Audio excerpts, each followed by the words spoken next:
everybody. Welcome back to a new episode of the Florida Holidays podcast. My name's Abby, and as always, I'm joined by my lovely co-host. Hello, how are you? Hello, Zara. How are you? I'm good. How are you? I'm very well, thank you. I've got a lot to talk about. We have. I'm excited to dive in. Yeah. Do you want to let everybody know what we're talking about today? Sure, yeah. So today we are talking about Epic Universe. So Zara and I are both extremely lucky because we have now both experienced Epic Universe. So we've got a lot of tips and a lot of inside scoop for any of you that haven't managed to get over to Epic yet. Yes, because of course this year your Universal tickets will include entry for Epic Universe. Where unlimited entry, isn't it, for 2 weeks, like the other parks? Yeah. So before it was like we had the pass holder previews and things, and then you had to get your single day Epic. Now it's going to be a bit more available to everybody. Yeah. And I was so jealous that you got to go before it was even properly open. Yes. And I've waited patiently, and now we can talk about it. Yes. So when I went April 2025 as it opened on May 22nd. Yes. 2025. So I went to one of the preview days. So I don't know if we had an incredible day and it was an amazing experience, but I don't know if we got the full experience like what you would have seen, because you've just returned this past December. Yeah, we came back mid-December. We were there like the first week, So it was fully open when I went. Yours was still like sort of soft launching. There might have been a few niggles still, but even if there were niggles, from what you had told me about it and what you told the whole team about it, like it just blew my mind, and I couldn't wait to get there and see it all for myself, and it did not disappoint at all. No, it didn't. It's absolutely incredible. So I guess we maybe will just start at the very beginning for people that don't start. For people that don't know. So I mean, we drove to Epic Universe. We were staying in Cabana Bay, and we drove across to Epic Universe. So the drive from the sort of where City Walk, Universal Studios, Islands of Adventure is, the drive took us around 15 minutes from Cabana Bay. And we sort of passed the Universal buses. It was about 15 minutes away. The same as everywhere else, probably. I think it was about $32 to park. And then what's strange is that obviously when you go to Universal Orlando Resort as we knew it, you've got the sort of that central parking lot, haven't you? Yes. Whereas out at Epic Universe, it is all it's like a standalone open parking, isn't it? Very similar to what you've got at Walt Disney World. So that's very, very different, and you sort of walk yourself from the parking lot into the park. Yeah, it's a lot smaller. Like obviously, as you said, at Universal, as we've known it before, you get on your little travelator, you can go right through City Walk. That's not a thing. Like you rock up at the park, you're at the park. Like you're there straight away. So we stayed at Stella Nova. Okay. And we got the buses over. And again, like 10 minutes maybe. Yeah. Like it's not far.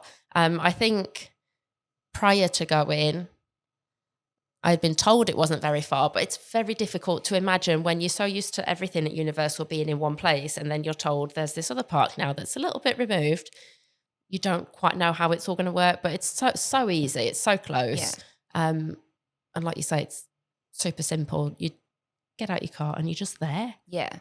It feels a bit odd, but yeah. It did feel a little bit odd because you sort of used to walking in those sort of multi-storey parking lots, aren't you? But I imagine, and I've not done it myself like you have, but I imagine that is the buses are probably a bit easier, because I noticed that they've got a lot of the drive is bus lanes, which makes it a little bit quicker probably than what you're travelling in. Yeah, there was never any time where, because we went back and forth as well, like during the day. There was never any time where it took longer than like 10 minutes. Yeah. And the buses are so frequent from your Universal Resort hotels. Yeah. That even if you'd like just missed one, it's maybe a 5-10 minute wait tops for another one. Yeah. And they just cycle round. So So then once you get to the park, you're obviously greeted by Celestial Park. Oh, it's so beautiful. Walking up to that iconic image that we've all seen of like the entrance portal. And we were really lucky when we were there. It was a beautiful day. Because we were there in December, we'd had like a little bit iffy weather. Some days it had been freezing cold. Some days it was cloudy. Our Epic Universe day was perfect. Yeah. It was sort of like mid-20s. The sun was shining. So the sun was shining on the entrance and it was glorious with this blue sky behind it. And everybody was stopping and getting pictures from the outside. We went under the portal and I turned around and like looked at it from the other way. So because the sun was shining, the side, once you're inside of the park, was all in shadow. And like to see everybody coming in and just being like, whoa. Yeah. Because you do enter straight into like this... it's glorious, isn't it? Yeah, like it's almost like a patio area, isn't it? That you enter into. And there's the fountains and you've got Helios, you've got Constellation Carousel. You look out over all of it. It's so pretty. Yeah. And it feels so serene. I feel when you get into Universal Studios, Florida, for example, you walk in and you're like, bam, you're like at the Minions and you in the face, there's stuff straight away. And the same with places like Magic Kingdom. Even though there's not attractions right there, you're like, you can see the castle as soon as you're in. You've got the shops, you've got, you know, all the things. This is a lot different than that. Like, there's space to move and take it all in. And you're like, we walked clockwise. Yeah. So we sort of went round this side and it just, I don't know, it just feels so different. Yeah. Like you can choose to take yourself from Celestial Park, which is like the middle hub, into each of the different lands and then come back to Celestial Park again for a bit of chill. A bit of chill time, yeah. Open space. Yeah. Yeah. It is very serene and there's lots of little cheeky little pathways and, you know, and you're sort of immersed in the water and the greenery. It is really, really serene. It's very, very beautiful. And I think I know one of the comments that I've heard quite a lot about Epic Universe is that there's not a lot of shade. But we have to remember, like we've just said, it's a brand new park. All of these trees and things that have been planted, they're going to grow. So, you know, over the next few years as the park, you know, is open longer, they're going to grow. It's going to be beautiful. Oh, yeah. It's beautiful now, but like once the greenery comes through and there's a bit more shade and it is, Celestial Park is going to be like a park. Yeah. It's going to be gorgeous. Yeah. Everything just needs to be a bit more established, doesn't it? Because when I went in April, we went on, it was a hot day when we went, and I have to say that we did struggle with that. We weren't prepared for it, if I'm honest. So I would definitely sort of have a think about that, whatever that looks like for you. A lot of people will carry around a sun umbrella or, you know, a cooling towel, whatever it may be. But I would think about that. But then I would imagine everything, even from when I went in April, has probably really started to grow up now. And it's probably very different. Yeah, especially if you've got kids in that as well, because it does get hot. Kids get cranky, we all know. Yeah. Yeah, it's just something to be mindful of. So, as I say, when we went in, we went round to the left-hand side, which took us round. So you did Nintendo World. Yeah, Super Nintendo World first. And I'll be honest, I had been to Super Nintendo World in Hollywood. Mm-hmm. And I sort of had in my head, not been there, done that, but I was like, oh, I've seen that. Seen it's not going to be so much different. I was so wrong. It is huge. So we were very lucky to have Grant from Universal team with us. I know a lot of you know Grant.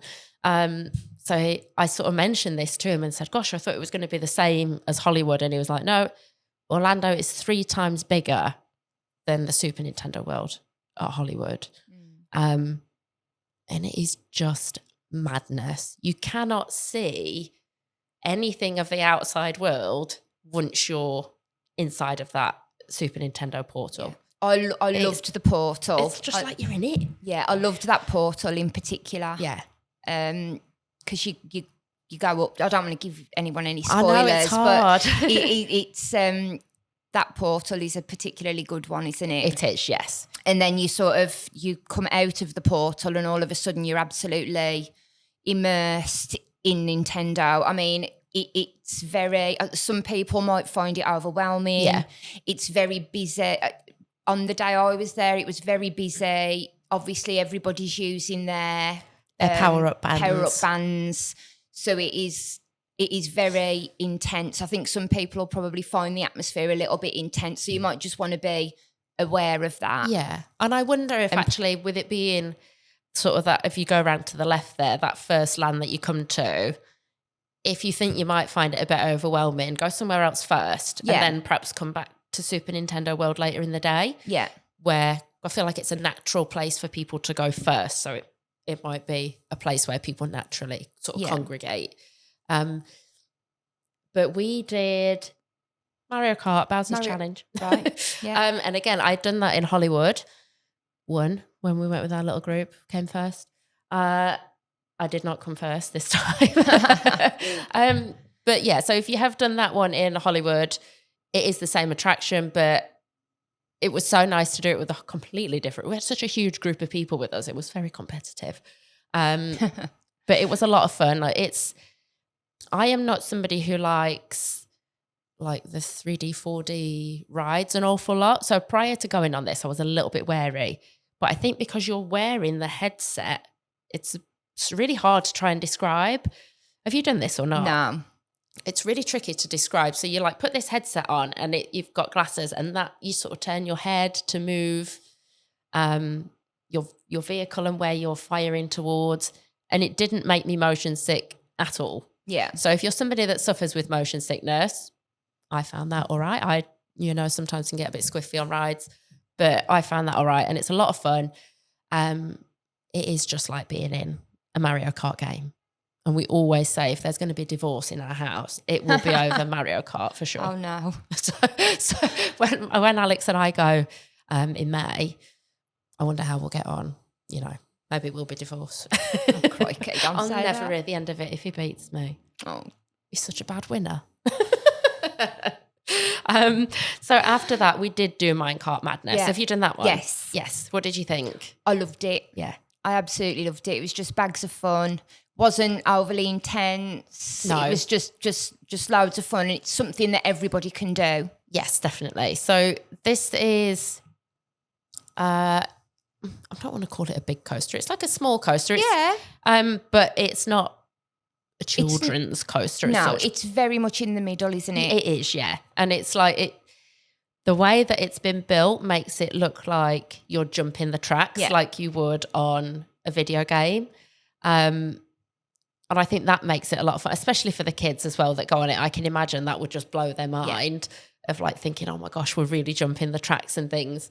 It's fast in some points. I was a bit surprised at how speedy it was. It's just bags of fun. It was fun, we had a great time on that attraction. Yeah. The one thing I'm disappointed that I didn't do is stop to get snacks in like the Donkey Kong bit because we didn't either. No, we didn't. I feel like there's a lot of viral snackies there. Yeah, there's a lot of viral snacks across the entire park, isn't there? There is. Yeah, we didn't know what to eat first. Yeah, especially with being like some of the first ones to go, I suppose. Yeah, we didn't know. Yeah. So moving round then from Nintendo, that would next take us to Dark Universe. Yes, that's right. Yeah. I was bursting to see this. Yeah, me too. I loved it. I remember we walked in, and I don't know what I was expecting. I knew that Universal had said it's not going to be anything like Halloween Horror Nights, and it wasn't. Yeah. But one of my favourite things at Halloween Horror Nights is like the Universal monsters and things like that. So, and obviously they are there. They are. So I was really, really looking forward to seeing that. And I remember we walked in and the vibe just changes in an instant the minute you come out of that. Yeah. The portals, the way they literally transport you is, I just do not know how they've managed to do that. Especially when you've, like we did, we went to Super Nintendo first. Yeah. High energy, a lot of fun, bright lights, assault of the senses. And then the next thing that you step into is Darkmoor Village. And it's like, it's a bit like, it just puts you on edge a little bit. And like the music and the smoke. They're playing the violin. There was a violinist there playing the violin and telling sort of stories of the universal monsters. And it really does look like a village. Like it's not just plonked there in like this enclosed land. Like it goes back quite a ways to make it feel like a real village. And who did we see? Frankenstein. Yeah. And the Bride of Frankenstein. Yeah. But they're not out in the open. They like hide in these little nooks where it's all dark and but you've got to spot them. Yeah. Yeah. Really loved it there. There was 2 rides there, that Curse of the Werewolf. Yeah, so we didn't see that's what we had on the day that we were there, because there was still technical things going on, and so there was certain attractions that were closed for part of the day and things like that, and that was one of them. So I didn't go on that. It was working. I just chose not to. It's spinny. It spins. Yeah, I don't do like teacups. Oh, no chance. So anything that spins is like a no-go for me. But everybody that went on it in our group loved it. Yeah. Really loved it. As I say, I haven't been on it either, but I imagine what I would have compared it to without being on it is Primeval Whirl, if anybody remembers that. Oh, gosh. Animal Kingdom, yeah. I might be completely wrong there, so you might need to correct know. us. Yeah, correct us on that. But that's how I imagine it to be. So neither of us have done that attraction. No. So definitely let us know how you found it. Yeah. I took a minute to sit in the sun while everybody went on that, and then like the windmill, as I was sat there, set on fire as it does. So that's the Burning Blade Tavern. Yes. I mean, in the daytime it looked incredible. You just sat there, and then all of a sudden, like it's just on fire. Yeah, it's on fire. So we actually did try some of the snacks there. Oh, did you? Yes, we did, and we tried a couple of the drinks. Yeah. So we tried the burning cheddar bites, I think they were called. So they were sort of like black cheese balls. Ooh, obviously, that sounds good. And they do like a burnt burger and things like that. So I know that they were one of the talked about snacks at that time when we went. Love that. But the theming inside is absolutely incredible. Is it? So yeah, we loved the burning cheddar bites. They were lovely. We went to Das Steakhouse to eat. Okay. And again, the theming in there is immense. It was like being in some sort of dungeon. But they have like the black burger buns. And they had, what was it called? Like something on a steak, not like a meat steak, but like wooden steak, because obviously it's like horror sort of themed. Yeah. And it was all dark and sort of creepy in there. The food was really good. I really loved it.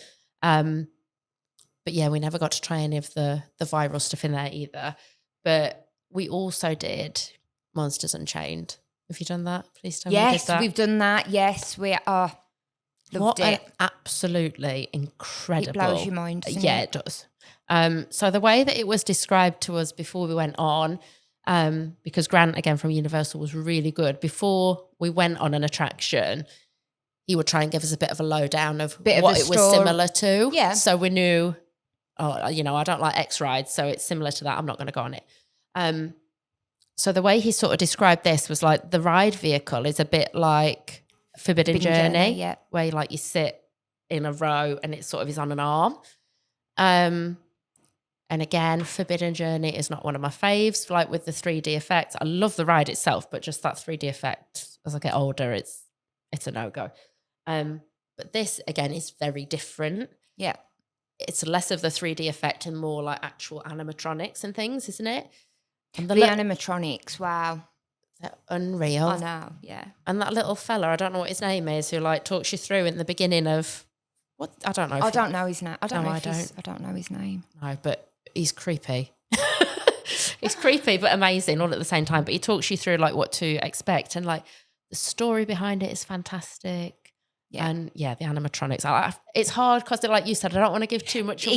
Exactly. What I would say is as well, I think with that particular attraction, I know sometimes for people that are happy to go in single rider or things like that, I would maybe consider standing in line for that one, because the line itself is incredible, and you'll get so much more out of the attraction, because the line it tells you the story. It sets you up for the actual attraction. Yeah. So maybe there, I know it can be tempting to sort of jump in single rider or whatever, but try and stand in the line for that one is what I would say, without giving out any spoilers. Yeah, I like that. That's good advice. It does give a lot. It sets you up, doesn't it, to understand the attraction and what's going on. Yeah. So next we move on to Wizarding World, Ministry of Magic. So 1920s Paris. Yeah. Oh, I am a big Potter fan, and once you've seen, Hogsmeade and sort of Hogwarts and all those things, you think, is it going to be? We got so much joy out of seeing these things when Universal brought them as Harry Potter fans. Oh my goodness, it is amazing. The scale of it is like nothing that Universal have ever done before. It's absolutely stunning. You truly feel like you're in Paris. The teeny tiny details and the Fantastic Beasts films, I think, are wonderful. And all of these little touches that they put that make you feel like you've just landed in the heart of it. It is so incredible. My one regret is that we didn't have an awful lot of time to spend there. By the time that we'd queued for Battle at the Ministry, which obviously is one of the most sought after attractions, that obviously ate into our time a little bit because we wanted to get over to see the Untrainable Dragon in Berk. So we were in a bit of a rush. But I could have spent hours in there just walking and looking at all of the details. But even again, like walking through that whole attraction, I'm sure everybody knows by now, when you go into the Battle at the Ministry, you're in Paris. And you go through the Flu Network and you are in the Ministry of Magic. It is incredible. And the scale of it, again, like once you've seen the films and like all these dark green tiles, it's so moody and atmospheric, and you've got all the officers and they just do a beautiful, beautiful job. Honestly, I could have spent forever in there. Yeah. That's one of the attractions that I wouldn't mind standing in a line for. Again, as a Harry Potter fan, if you want to immerse yourself in all of it, because there's always going to be something to see, to look at, to take in. And they put so many little nods to the films along the way. Loved it. And of course, they've still got, you've got a whole new world of spells, haven't you, as well, that you can do. Yeah. And if you purchase a wand at Epic, they work, don't they? They do, yes. 3 parts. Yeah, they still have the secret sort of spell casting spots. Yeah, so there's a lot of that you can do, isn't there? Yes.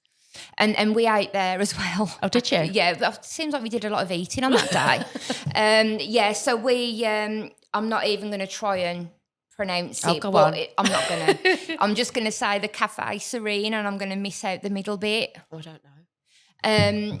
So as you walk through the portal, it's that cafe on your left. Okay, yeah. And it was a blazing hot day, but we were sort of towards the back end of our trip, so we'd had enough. You're a bit foodied out. We were foodied out, and we wanted something more semi-healthy. So we had not healthy. We had French onion soup.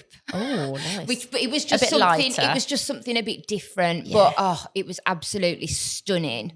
And then they do the most incredible crepes.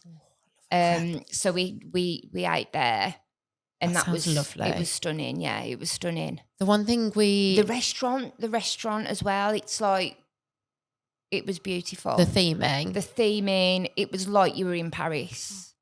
It was like you were in Paris. It was gorgeous. It was wonderful. Dreamy. Yeah. I think we didn't get to do, I can't remember the name of the attraction. This is really bad. The circus. Yes, the circus, where like it's like Newt Scamander's magical creatures have all escaped. You've got to get them back in the suitcase. Again, like the times of we wanted to see the Untrainable Dragon show didn't like line up so that we could fit that in as well. So I'm excited. Did you do that? Oh no. I'm excited to go back and see that. Definitely. Yeah. Yeah. That was the one sort of world that we went back to of the night time was Wizarding World, so that we could do Battle of the Ministry again. Oh, brilliant. Yeah, so you did it twice? We did it twice, yeah. Oh, wow. Yeah, it was incredible. So then finally that takes us to Isle of Berk. Yes. How to Train Your Dragon. I know. I remember when you came back, you said that this unexpectedly was I loved one it. of your favourites. Yeah. Yeah. It was stunning. It just got you in all the feels, Yeah. in all the right places, Yeah. which is, it sounds crazy, but it just does somehow. Yeah, it does. I can't put my finger on it even now. I think like... Did you get the same? Yes, I did. I think for me, Wizarding World took the edge because I'm such a big Harry Potter fan. Potter fan. Potter fan, whereas, as you know, I'm not really. But Don't come for I it. know, sorry. But I watched How to Train Your Dragon, like with Robin, my little girl, and she loves it. And it's like all these little details, all these little dragons sort of poking out from little corners. And I can't wait to see when we take Robin there because she'll be 4 by the time that we go, and I'm excited to see what she thinks of it all. Yeah. So again, we went in there and we sort of rushed to the Untrainable Dragon show, which we had heard such a lot about. It's a lovely, lovely show. It is.